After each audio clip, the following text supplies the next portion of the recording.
Hello everybody, how are you doing?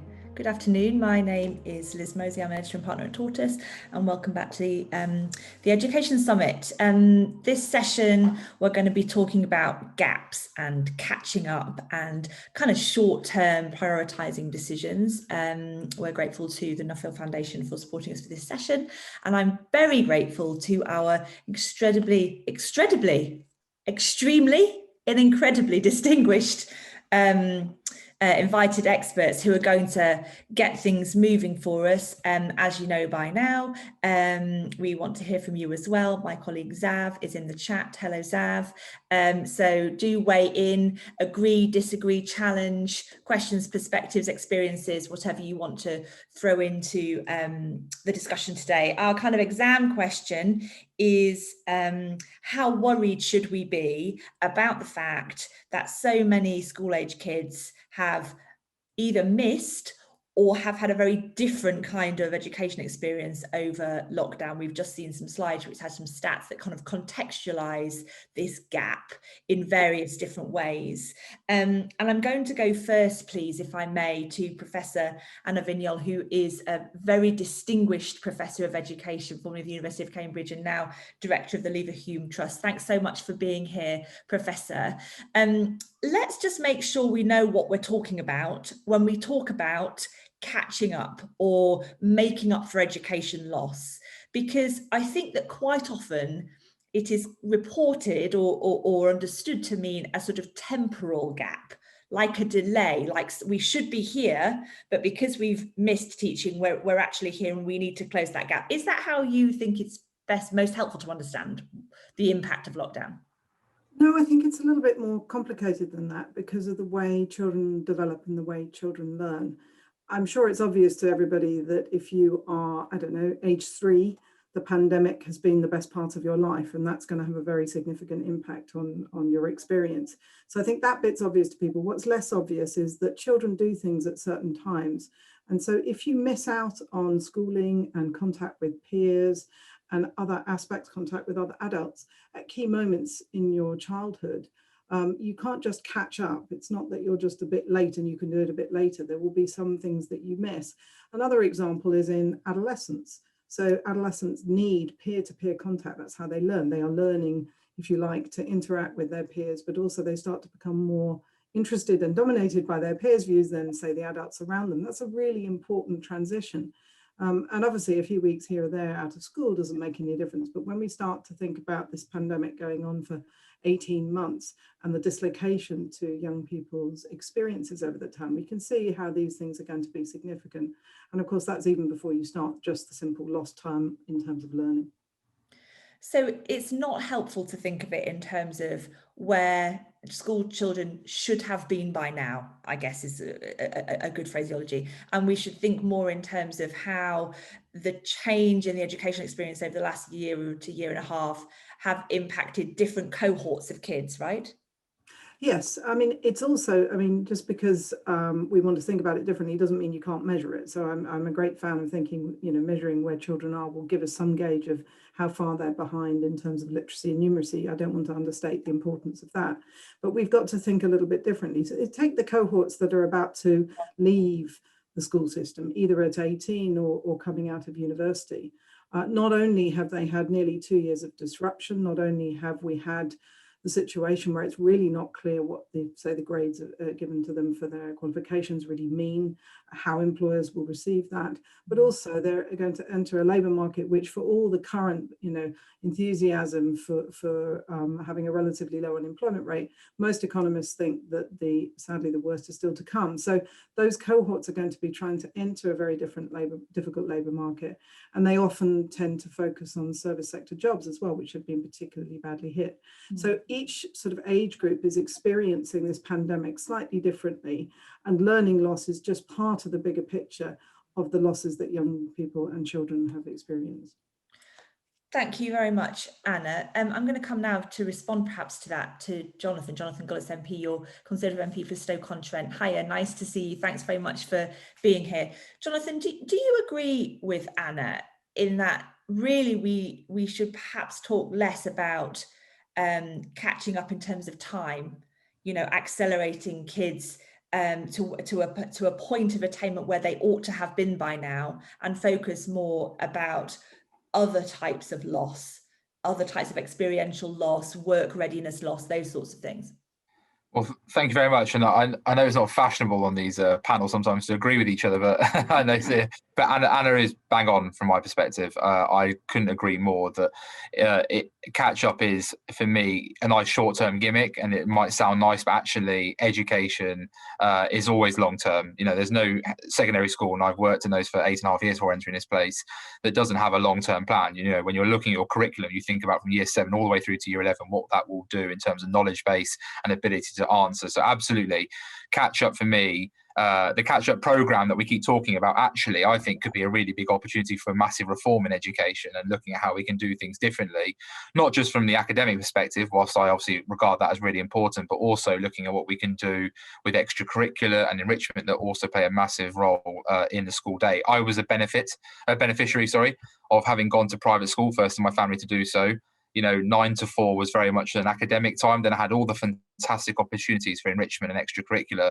And I want, personally, kids in state schools to have the exact same opportunities I had. So, Jonathan, let me just understand this properly.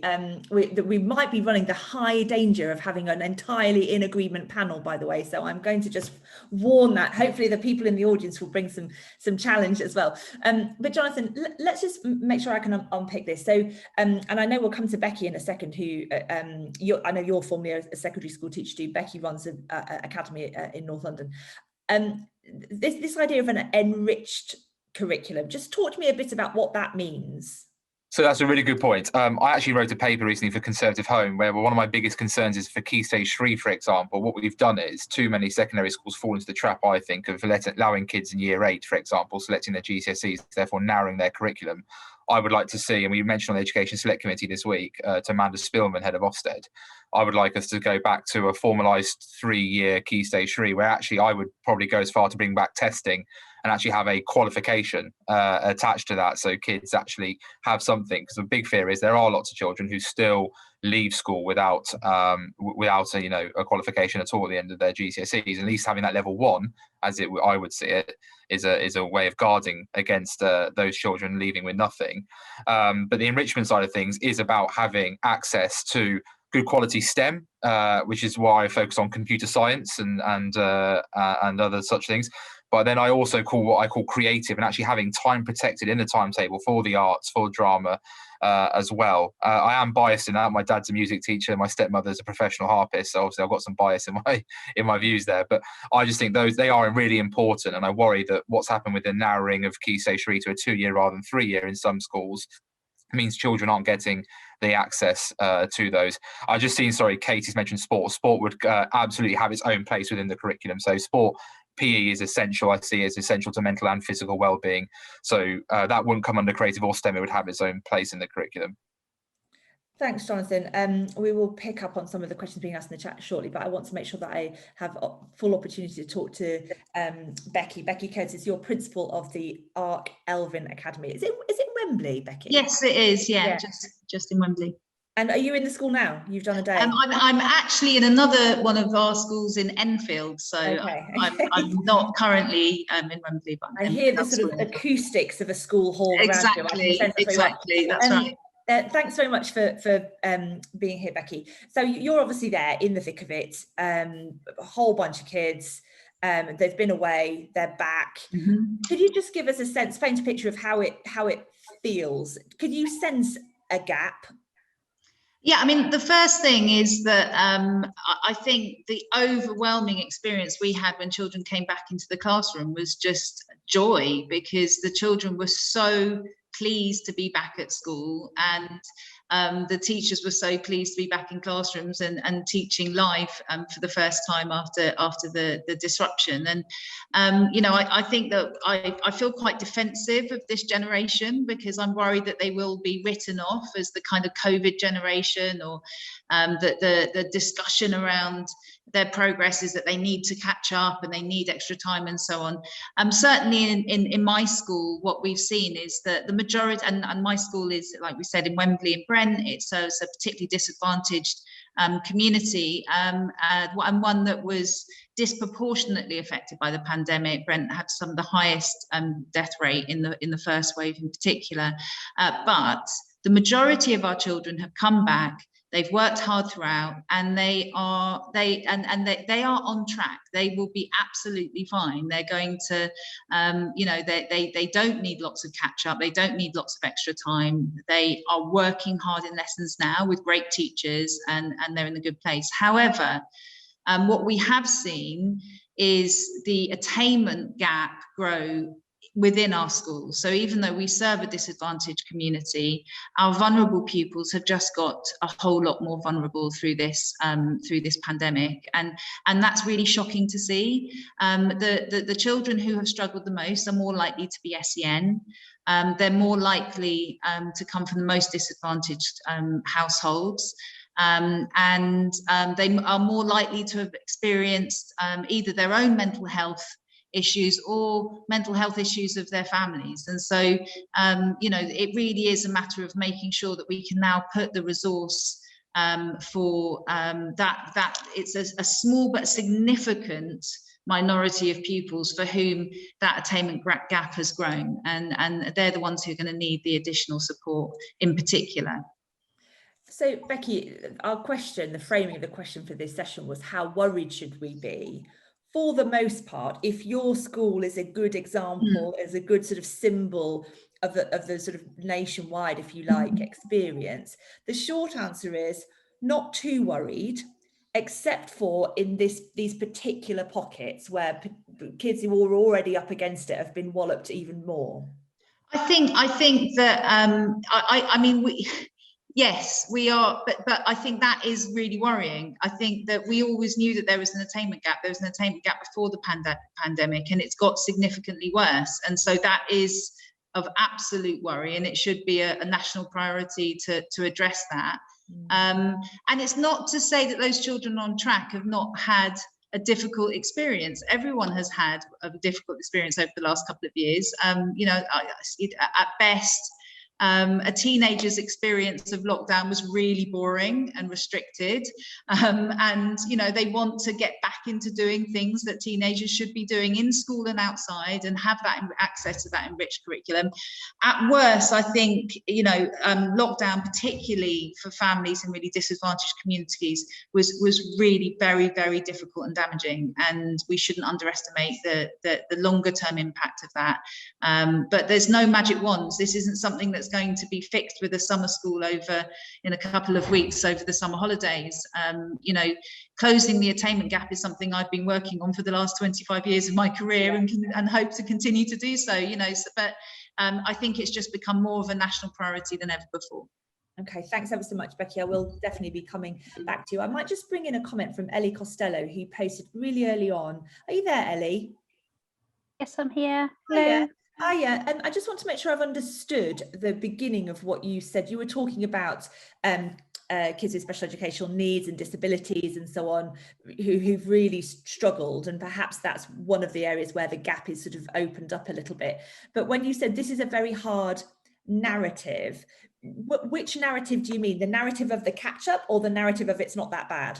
The narrative of the catch-up and it's not that bad. Okay. I think within the SEND community, there was a real sense of outrage that suddenly the press and those in power were wringing their hands and worrying about 3 months of lost learning, when there are children left in the margins, invisible, forgotten. Their families are having to claw through systems to get support, or schools are trying to implement support with no funding, and they're just lost.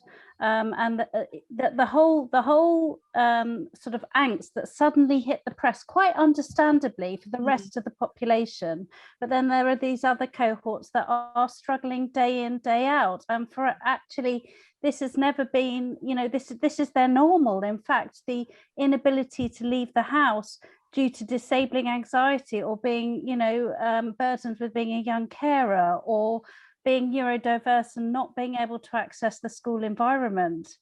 These are children who already are finding it difficult to attend. And of course, a catch-up curriculum is only successful if you're in school. But if you're not in school, you're just lost and forgotten and missing learning. And often the educational entitlement is an hour or two a week of access to education due to hospital school offers or whatever. So it was a tough narrative, I think, for those communities who were already lost to sort of see the angst, and there was a sort of sense of umbrage, I think. But on the other side of it, I think there's been a welcome raising of the awareness around anxiety. I think a lot of families have got up close and personal to anxiety in ways that perhaps it wasn't that visible in their house. So I think it's given us a platform from which to talk about trauma and the impact of trauma, both as a globe, as a planet, and as individuals. So I think there's a lot to go there. Just thinking about pupil voices, we hooked in with a couple of EPs who've done a report on pupil voices and how they felt about the adults talking about catch-up. And overwhelmingly, the report said, I don't want to be known as the lost generation. I mean, the burden on these children is unbelievable. And actually, I think they are going to really surprise the adults who were sitting around and worrying about them. And they will thrive and they will find a way. Those that are in the margins and at disadvantage absolutely must have the support that is due. But I have hope that they're gonna inspire us all. Thanks ever so much, Ellie. Picking up then on what Ellie was mentioning, if I come back to you, Professor Vignoles, we have obviously some of these problems, many of them predated the pandemic, to exactly what Ellie was saying. And so we have got some experience, I think, of what we know works. Give us a sense of what the sort of menu of options are without sort of going completely blue sky and saying, well, this is an opportunity for a total reset. We're going to completely reinvent the system. We're talking about the next 6 to 12 months of what we should be doing. Where do we start? So I think it's worth highlighting exactly what Ellie and Becky have been saying, is that there's a gap, or there was a gap in almost every measure you could think of prior to the pandemic. And I just mentioned that again because I think we have to have some context here. We'd really struggled, for example, to narrow the socioeconomic gap in achievement over a decade and a half of trying. And so one of the challenges we have, going back to Ellie's point, is that if we talk about resilience, which I'm absolutely convinced our children have, I have 2 of them going through the system at the moment, they have that resilience, they will succeed, I'm sure. But if we talk about that, it takes away from the fact that actually we may need to do some additional investment to really optimize it for this generation. So we're between a bit of a rock and hard place. And I sympathize with the view that the catch-up language is not helpful. But from a practical perspective, if you think that children have been out of school for this long, or had remote learning, intermittent remote learning for this long, with no serious implications for what we might have to do, then it doesn't really make the case for additional investment. In fact, one might ask, okay, so if everybody can catch up in a few months, what was the problem? And I just don't think that's the right way of looking at it. But turning to the more positive thing of, what can we do? The first thing we need to do is stop thinking so much about education as a cost and think of it as an investment. I know economists are not popular, but on this one, I think we've got a point that you're investing in these children for the contribution they will make to society, both economically and non-economically down the line. And you will be saving yourself resource down the line. They will be healthier. They will be less likely to, use the justice system. They will be less likely to use, mental health services, and they will achieve more and contribute to our economy. So once we start framing like that, I think the first thing we need to do is think very seriously about the investment that we want to make in education. We saw some slides in the gap, not everybody in the break, not everybody saw them, but you can see that currently our plan in terms of scale of investment is very small when compared to other countries. And I think we really need to address that. Then in terms of what we can do, well, we know, teaching quality really matters all the way through from the early years right through to secondary school and beyond. So we need to invest in the status and the welfare and the skills of our teaching workforce. That would be one aspect of it. We've done some things, it's not all doom and gloom. We've done some things that are sensible, like investing in one-to-one tuition. That is important. We know it works. But I think that in terms of giving these children additional support, there are a number of ways in which we could enrich their curriculum, but we need to be very mindful that when we do that, we've got to make sure that we're not overstretching the system any more than it is already. And that means additional investment. Otherwise, you know, you're just taking teacher time out on lesson prep to put it into somewhere else. That's not going to improve anybody's experience of education. So we need to be thinking about this as investment and more intelligently than we have done in the past. Thanks, Anna. Let's go at this investment question then, address the elephant in the room, as it were. Becky, when we chatted, was it only yesterday? I mean, it was 100 years ago. You talked to me about all sorts of interesting and cool sounding things. You know, you made the point that if in secondary school, you know, best case scenario, you've had a really boring, unstimulating year, and you're doing a lot at your school to sort of try and liven everybody up, get them going again, give them some treats, support, you know, that enrichment word that we've used. Have you had extra money to be able to do those things? There isn't, for the enriched curriculum, we haven't had additional government funding for that directly to us. We do have the funding for the summer camp, we're calling it, not summer school, over the summer holidays, and that's, you know, that's a great, that's a step in the right direction. But as I said, it's not a magic wand, it's not the thing that will fix it. So no, there's not the additional funding that's come to us. I know that the just the point I'd love to reiterate that Anna was just saying is that the best way we will support our most disadvantaged pupils to catch up is by making sure that they're taught by great teachers who have planned great lessons using a great curriculum in the main part of the school day. And we have to protect and invest in the training of teachers and the time teachers have to do their jobs really, really well. And I want to do that as our number one priority to help our children catch up. But of course, then on top of that, I cannot wait to reopen our school. And it's been such a reductive experience over the last year. So, you know, we've just begun to open up our after school clubs. We want to take the children on trips. We're taking the whole of year 7 to the seaside in the last week of term because COVID regulations permitting, because actually those are the kind of experiences that children have really missed out on, and that will really encourage them to feel enthusiastic about school and work hard when they come back into the classroom, which is what we need them to do. Yeah, absolutely. So Jonathan, here comes the investment question. You probably expected it was going to come to you at some point. We saw the graph. Okay, we see the great big long bars for Sweden and the US, and we see the teeny tiny line for the UK. We're all nodding in furious agreement that great teachers, you know, to really consider this an investment. We know it will pay back if we look after kids and get them working and all the rest of it. It's not enough, is it? What we've got set aside for England, at least. I'm going to be terribly dull here and repeat what I've said in the House in the last 2 weeks. We've actually had 2 opposition day debates on this very topic.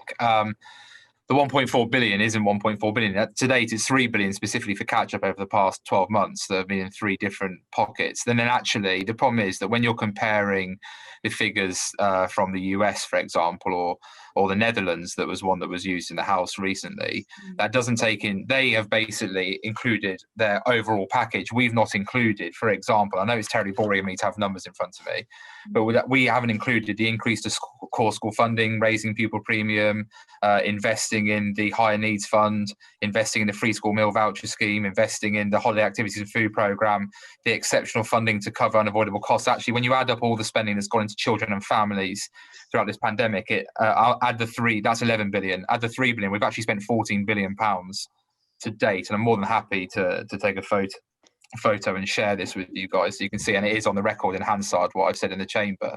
So at the end of the day, we've invested 14 billion to date, and we've not ruled out spending further. In fact, we've said that more money will come. But what we want to do is to make sure that when we invest, it's in evidence-based projects. Because in teaching, I've seen lots of nice gimmicky things that cost money that actually don't deliver any real change. And that I find that personally a real frustration. Whereas then we know the tuition does make that difference. Now, I'll be open and critical in the fact that, and I've said this on the Education Select Committee, I think whilst the National Tutoring Programme is a great idea and something I want to succeed, it's simply not getting to free school meals or pupil premium students in the numbers anywhere near it should be, particularly in places like Stoke-on-Trent, to be quite frank. The Education Endowment Fund are a fantastic organisation. Teach First, I think, are a fantastic organisation. I have nothing against them, but they've never really been in Stoke-on-Trent. And in Stoke-on-Trent, for example, they're mindful of outsiders, including myself, who's not a Stokey by birth, coming into the city. So ultimately, I think that what was good about this last announcement, and I think what we should do much more, is actually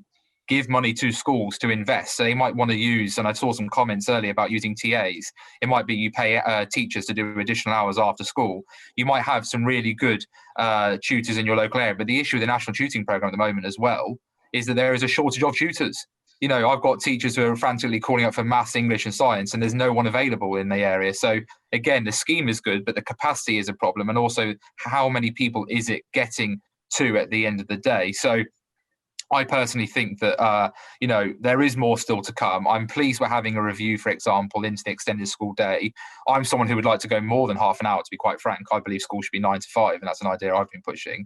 Not necessarily in 9 to 5 in just lessons back to back, but within that day, I'd also have protected time of actual what a lunch break would look like, rather than 20 minutes in some schools I've worked in. Actually having 45 minutes minimum for lunch break in order for kids to relax and socialise and engage with their friends, having an hour for extracurricular homework clubs, etc. as well. I'm also an advocate for a shorter summer break. I did a research paper with Onward, which said that if you took 2 weeks off the summer break, you would actually save parents £266 on average, which is a lot of money at the end of the day, which does tackle some of the other issues relying with kids, so for example, who fall into food poverty. So there's other ways that we can do things. And I do personally believe that more money does, of course, need to be spent. I think we will see more money, but we need to make sure it's evidence-based, because at the end of the day, we have spent, you know, over £400 billion of taxpayers' money. And it's going to be this generation who's going to be effectively lumbered with paying that debt back. And if we start spending without evidence, then ultimately they're going to be saddled with a debt that doesn't ultimately achieve what we want, which is making sure they're prepared, obviously, for a really bright future. Liz, can I just jump in there, please? Yes, go for it. The numbers sound great when you describe them like that, Jonathan, but the reality in the school is that I don't have additional budget next year for additional staff. What would be fantastic is if, for instance, we had subsidised trainee teachers next year. In fact, what's happened, there has been less funding for trainee teachers next year, and more trainee teachers who have to fund their way through training. So it's harder for me to get trainee teachers next year. So the reality is that we're not seeing that investment in schools, and we're not able to do, you know, what, like we're all violently agreeing that the best thing to do is have children who need to catch up in the best classrooms with the best teachers and the best curriculum, but we're not seeing the funding come to schools to allow us to support that, and that's the reality on the ground. I don't think, Becky, with regard to, you know, with teacher training, for example, I don't think the PGC is working. I believe in teacher degree apprenticeships would be a massive way forward, especially in order to get more teachers into the profession. I would like a subject specialism in there if they're doing that. But I support Robert Half on the chair of this committee on that. I understand, you know, this call for more money, but the problem is that we also have a lot of schools who don't use that money as well as they should do, and ultimately we have seen money get wasted. You know, if we look at certain parts of the country, there's clearly an issue in the northeast where primary provision is doing really well, but the secondary massively drops off, which means there must be an issue within the system up in the northeast regarding secondary education. And we have a major issue where we have some of the most fantastic multi-academy trusts. And by the way, I declare an interest with ARC, Becky, because my partner was an employee of ARC in BDA for a number of years, where, you know, in Stoke-on-Trent, I've got a lot of single academy trusts or lots of ones that are internal. I haven't got an ARC, a Harris, a Michaela, a Star, who are coming in to raise standards in my local area. In fact, we've had lots of issues where we've got PFI debts on these schools, brand new buildings that were built as well, and that's lumbering school with debts as well, and something I'm trying to get written off or paid off, because ultimately that's the way to free up cash within the system. So I do get where you're coming from. We do need to bring in the best teachers. We need to find a way, and one of the things that an idea was suggested to me is, do we create a system where if you've got employees in a sector who maybe want to come in to teach, but they don't want to give up their career, but they might give up a day or two, the school picks up the day or two of the cost, and the employer then carries on with that other person 3 days a week. to create a more flexible workforce. That's probably more at the college level than the secondary or primary level. But there are other ideas, but I'm more than happy to hear them. I'll certainly take that idea away. But you are right. You know, I do understand the profession is saying like 1.4 billion is a headline figure, but September's just down the road and we have already made plans for September back in Easter. So, you know, I do hope there'll be some ideas, but obviously the government's got to make sure every penny counts at the moment, because with inflation starting to go up, and obviously we've got an tremendous amount of debt, there is going to be wider consequences that we have to consider. All right, Jonathan, thank you very much to both of you. I don't want to get caught in the vortex of the quantum of the investment, and I'd like to make sure I bring in more contributions from the room that are important ones. Let's go first to Izzy and then to Akiyemi, if we can, please. Izzy, hiya. Hi. Hello, nice to see you. Yeah, nice to see you What do too. you think the most important thing is for us to be focusing on in this conversation? I think that there's a lot going on in society at the moment that we are not paying attention to, and we're focusing a lot on schools and not on organisations that are helping with mental health, community organisations who are providing supportive education in a community setting, and they've been doing this online through Zoom throughout the pandemic. And I think that there's an element of we're putting a lot more pressure on schools, a lot more pressure on parents, and we're not taking into consideration other things that are doing and making it all joined up. So do you work with one such an organisation? Do you mean like voluntary organisations and charities and things like that? Some of them are voluntary organisations, some of them are charities. I was a teacher for the longest time, and then I've moved into working with a local authority, working with community education and ESOL. And so we're seeing a lot of organisations that they're not schools, but they're not necessarily a voluntary organisation either. Some of them are educational or for adults, but they're trying to bridge a gap for 14 to 16-year-olds because there isn't enough provision for them, or there isn't enough guidance into different job markets for people who've left education at 16 and it didn't work out how it was supposed to. And so they're sort of producing traineeships and different ways into the job market as well. Thanks, Izzy. Anna, sort of systemically, you know, you as you say, you're an economist. How do you interpret the role of or need for the kinds of organisations that Izzy is describing? They're not actually schools, but they're sort of somehow filling a gap, or they're picking up slack, or they're doing something. How do we account for that systemically? Yeah, so I'm going to resist the urge, as you rightly said, to get in the vortex of the numbers, but I would urge people to go and look at the estimates from the Institute for Fiscal Studies about how much additional funding has been found, because it's a lot lower number, and that is relevant to the question you're just asking. One of the challenges in this space is that where additional resource is found, it's often short term, which means that it's very hard for schools to use it on the one thing that we know is absolutely core to all of this, which we've said already, which is teaching quality. So if you have temporary budgets or increased funding for particular interventions and such like, you can't put more teachers on the roll, or perhaps even try to attract teachers with more experience, which might be another strategy. So I think there's a real issue there. On the other hand, when short-term money gets into the system, there has been a growth in non-school organisations providing a lot of really valuable services. And as you say, rightly, particularly in the areas of mental health, well-being, etc. My question is about the sustainability of that. It's also about whether it's coordinated, because it still doesn't seem to be having the impact that we would have hoped, because we had a worsening, for example, mental health problem in schools well before the pandemic. And so actually resource might be better spent if it was over a longer period through the schools, so that they can more systematically build in systems and processes that try to help children in a more holistic way. And in particular, when it comes to mental health, I think there's a real danger that we tend to go for the sort of intervention to solve a particular issue here, when actually what we need to do is rethink how we're approaching it in schools more generally. And for that, you do need resource. Yeah, absolutely. Thanks, Anna. Akiyemi, sorry to keep you waiting. You've been patiently listening to us. How did you want to weigh in on this? No problem. And so I've been listening very intriguingly, and I found that there's been a big issue in the fact that we had an education recovery minister who was brought in and he was an ex-teacher. However, the views of teachers and of course the students are not really being acknowledged, and I think it's important that education isn't a commodity and education is about education. I agree with the fact that Jonathan said that the arts do need to be supported, and of course for neurodiverse students, it's very much important that we do support the arts. But as I see within this pandemic, there has been a lack of handling in the kind of, you could say, constructive of contingency plans and preparation. And for SEN, there has been years of, you could say, catch up that will probably never be returned in that point of view, because for myself, I've been out of education from 2017. So I think it's important that our voices are heard, and it's important that academies and those kind of ideas don't make education become a commodity. Thanks, Lucky Amy.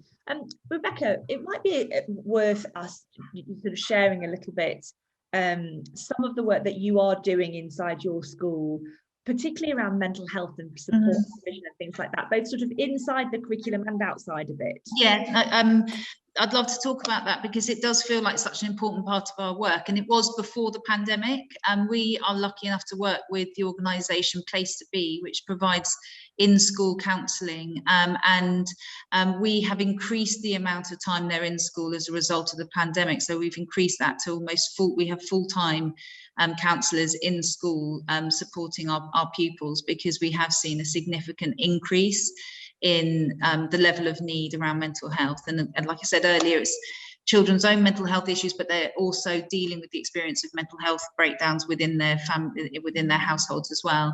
And we've also spent a great deal of time both in school and then when we were teaching online, just addressing well-being and mental health issues, and creating spaces where children can really talk about their experiences of living through a pandemic, and help them process it and understand it. And our children have been amazing. I think this generation will be actually in some ways the most kind of in touch with their feelings and able to discuss their feelings and their emotions as a result of some of that work, and also help them begin to feel hopeful and positive and excited about their futures, and break through the headlines of gloom and doom, and help them see that, you know, they can look forward to building great adult lives that aren't full of the kind of insecurity and the unknown experiences that they've had through the pandemic. So, but it comes from investment, and you know, Place to Be, to have Place to Be in school, that costs, for a full-time Place to Be counsellor in the school, that's over £45,000 a year. That's not, that we don't have government funding coming to all schools to support that. If a child needs local CAM support, they have up to a year to wait for that. So if you go through your GP and you need counselling today, the waiting time is often up to a year. In school, we can provide that in the next day if necessary, but not all schools are as lucky as we have and have that provision. That should be a basic next step, is that every school has funding for full-time counselling services in school, because that's where the need is, and actually we're in a great position to support it. Thank you very much, Becky. I'm going to ask Anna a question. When we talked, I think it was on Tuesday, Anna, you sort of said, in relation particularly to tutoring, which Jonathan's mentioned as well, that it's sort of a key part of the design of the package of stuff that we're going to try to target to help people catch up or get back to where they should have been or feel okay again. You sort of said, you know, before the pandemic, we knew that the two key things that sort of have a bearing on educational success, I'm perhaps using the wrong language here, but how kids do, is number one, family, and number two, teaching quality. And we've talked a bit about teaching quality and provision and all of that kind of thing, although it's obviously a huge topic. But I'm wondering about the sort of design of the investment, and how, you know, if we're talking about priorities, because resources are obviously not infinite and we have to make choices, how do you design things that will have a bearing on children being successful and happy and being, you know, getting on to have, you know, productive and happy lives, I've got money I can spend on family environment and broader, much broader social things. And I've got money I can spend inside a school, where I can say this pays for a teacher, or this pays for a laptop, or that kind of stuff. How do you balance those two things when they're so interconnected? And actually you put family number one and teaching quality number two. Yes, I mean, the first thing is that the evidence is quite clear that actually there's on average a large gap between rich and poor children within schools as well as across schools. So in other words, it doesn't really make as much difference which school you attend as you would think, in terms of the average gap between a rich and a poor child in terms of their academic achievement. Now, that's not to say that some schools haven't done incredibly well and narrowed it, but on average, it's a gap we see right the way across the system. And of course, that suggests, perhaps unlike some of the sort of focus, that it's happening outside schools. And the evidence is quite clear on that. Family income particularly has a causal impact on pupils' achievement. And then on top of that, you have the fact that we have experienced an increase in child poverty in recent years. So when we talk about not being able to narrow the socioeconomic gap in achievement, but also the rise in mental health problems, which can be linked to parental stress, which in turn is linked to economic situation, it's not surprising that the family is so important in explaining what we're seeing in front of us. And again, in the chat, I see lots of people making a perfectly good point that many kids have thrived. You know, my own kids are just fine in the pandemic, I'm sure. But the point is, there's a group of children who struggle in normal times, and schooling for them is vital sort of place to be. They've been remote schooling, they've experienced other hardships in the home, other abuses in the home, and they are really vulnerable. And it's that group that we should be most worried about. And I think one of the challenges in this area is, I've just said that, you know, family income and family support is crucial, and then teaching quality is crucial. Both of those are long-term projects.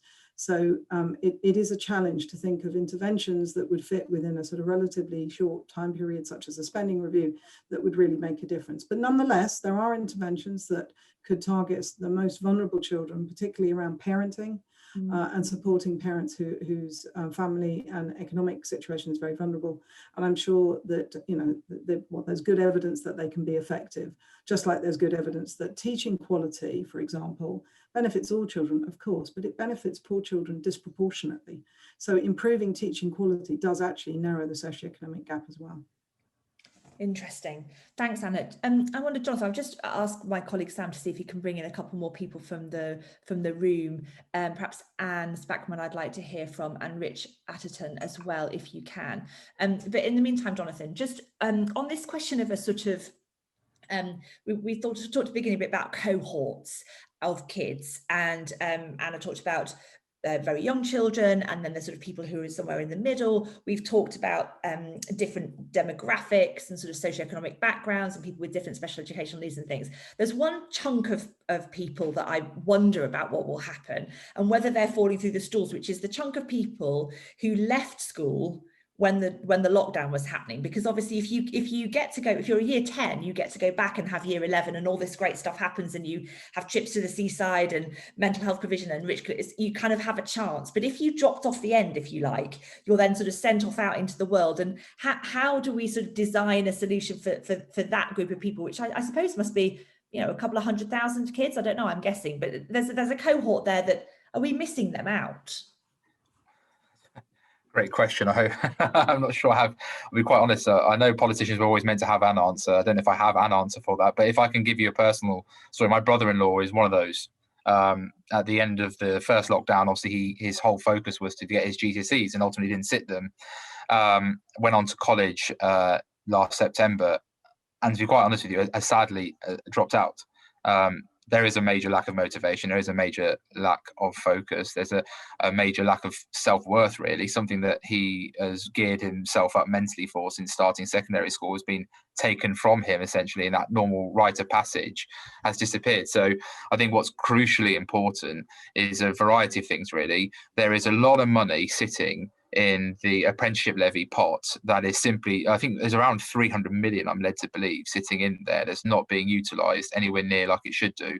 That money should immediately be unlocked and invested into particularly maybe maths and English basic skills, if where it's needed, to make sure that those students are at the levels that they need to be of grade 4 or 5 now in GCSE. It needs to go into that wider mental health support as well for some of those young people. It also should go into family support. Look, it was a socialist from the YMCA in North Staffordshire called Danny Flynn, who's a fantastic guy, who told me to read Hilary Cottam's Radical Help, and I'm a late Hilary Cottam convert.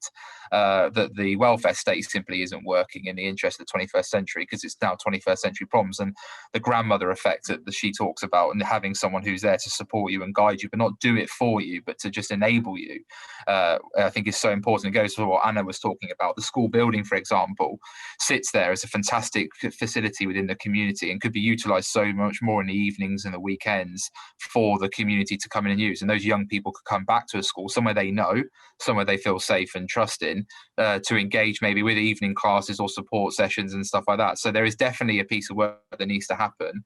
I haven't actually got the answer. I probably don't think that's really, I don't think we've talked about that enough, to be quite honest with you, about that generation who have left school and are going to leave school this year, having not sat exams themselves. So I think that is a really interesting area, and I'd love to hear what attendees and the panelists have to say, really, because I certainly haven't got a perfect answer for that one.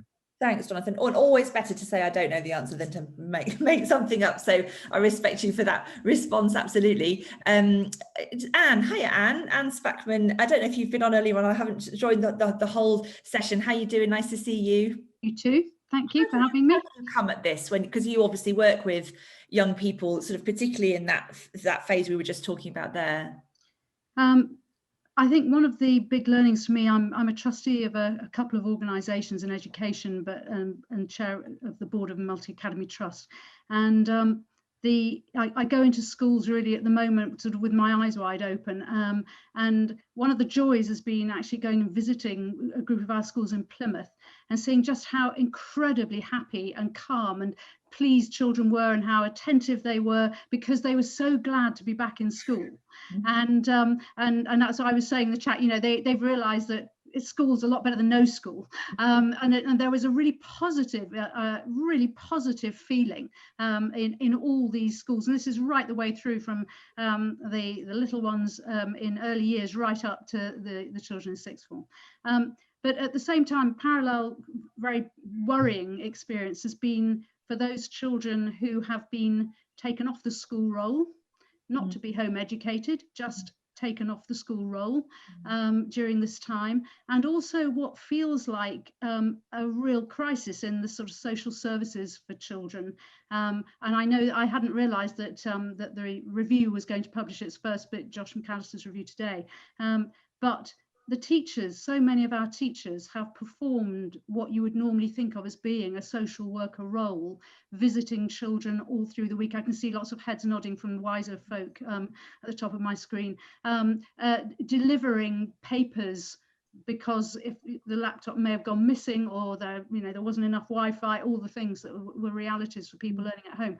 But just that sense of real worry and fear, and some very bad things happening to our young children in the home. And that has been, to me, the most frightening thing of all. More frightening in a way than the catch-up, even though that's terribly serious. I know we're comparing badness here, measures of it, but that's been certainly the impression that has really stayed with me. Thanks ever so much. Anne, I know we've just got 2 minutes left, but I'm going to use them up if I can with Becky to sort of close before I try and do a bit of a summary. When we spoke yesterday, Becky, what really struck me was your positivity, I think, and the energy that you feel obviously about your school and your kids, and you're proud of them. And I asked you, what about the staff? How are they doing? And just tell me what you said yesterday. Well, I mean, look, our staff are pretty exhausted this week because they're just coming to the end of the process of marking all of the year 11 assessments, and we're sending our grades off. So we've been in a really kind of busy time, and that's at the end of a year where they've shown the most extraordinary resilience, adaptability and commitment to our children and to their work. They've learned a whole new way of teaching, and when I talk about my staff, it's definitely not just the teachers, it's the wider staff in the school who have gone above and beyond to support the community through this process. But I would also say, as well as exhausted and much need of a summer holiday, that my team are empowered, because it has been a real privilege to be in a position where we have felt like we can make a difference, and we can support a community through an incredibly difficult time, and support each other through it, and feel and see the difference that we've been able to make. And I think it's made us even more hungry for the work that we're doing. We need the resource to do this work well. We cannot do it on a shoestring. We will lose great teachers who are so committed to this work if we continue to overwork them. But my gosh, if this is a time this is such a golden opportunity to invest in education, because we've seen the power of what schools can do. We're at the hub of the local community. We have the contact with the family and the children. We've taken on more than we ever thought we could do this year. Now give us the resource to continue to do and build on that work and make the real difference that we've always wanted to make in education. I think now is the time to do that. Thank you so much to Becky. Thank you very much, of course, to Professor Vignoles and Jonathan as well for joining us, and to everybody who's weighed in so gamely in the chat and even been brave enough to come on screen. This to me is a sort of strange answer to our example. How worried should we be, and what should we be prioritising? There's a sort of two-phase, a mark for each question, if you like. How worried should we be is an interesting one. I take great comfort from talking to Becky and imagining her and her crew and the kids in that school sort of really embracing what the task they have ahead, and it does strike as true for me, although I absolutely agree that the story isn't the same for everybody, that once you take away school and then you get it back, suddenly you realize what you've got. And I think that's a really great thing from a sort of young person's perspective. In terms of the flip side of that, of course, is that there are those people who have really ended up much worse off than other people have huge confidence in the generation of young people to thrive and be resilient and to crack on. I do feel, notwithstanding Jonathan's points about the level of investment, I can't help but feel that we've given ourselves an even harder task by not fully investing and quickly enough in the sorts of things that will sort of pad out and support and enable a sort of softer landing for those people who have really struggled and been hit.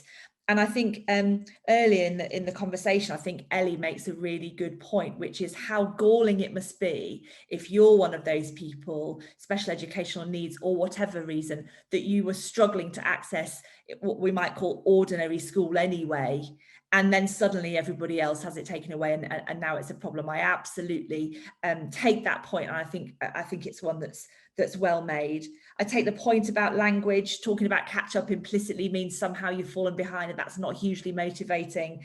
And I absolutely agree that this sort of notion that fiddling around with the system is not necessarily the answer, but right now, with 6 to 12 months and limited time, resources, energy, and all the rest of it, we have to do some things. And so surely doing some things, scalpel-like, in targeted areas, is better than sitting around and going, let's throw everything out of the window and start all over again, which inevitably won't work, and we get initiative fatigue anyway, I think, in education. So I just want to say, I don't think we've come on the answer. We've not landed on the sort of genius solution, but I want to say a big thank you to everybody who has gamely joined in, and you have time now, 4 minutes or so, to go and put the kettle on, or I mean, maybe have a beer. It's nearly 5:30, why not? And then my colleague Dave Taylor will be back at 5:30 with our next session of the day. So thank you so much to everybody. Stick around and we'll see you shortly. Thank you.